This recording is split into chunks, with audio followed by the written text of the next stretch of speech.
Brush का इस्तेमाल सही तरीके से नहीं होता, ब्रश को चूज सही तरीके से नहीं किया जाता, तो कैसे सही ब्रश को चूज कर सकते हैं हम?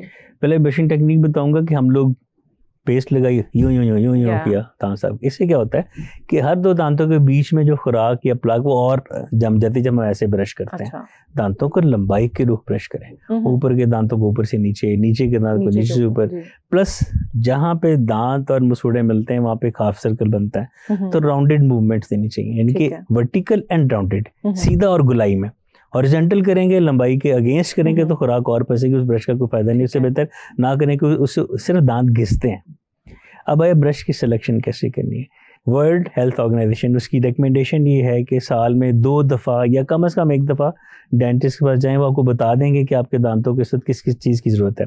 आपको अगर ब्लीडिंग गम्स हैं तो आपको सॉफ्ट ब्रश दिया जाएगा, अगर आप नॉर्मल हैं तो आपको नॉर्मल ब्रश दिया जाएगा।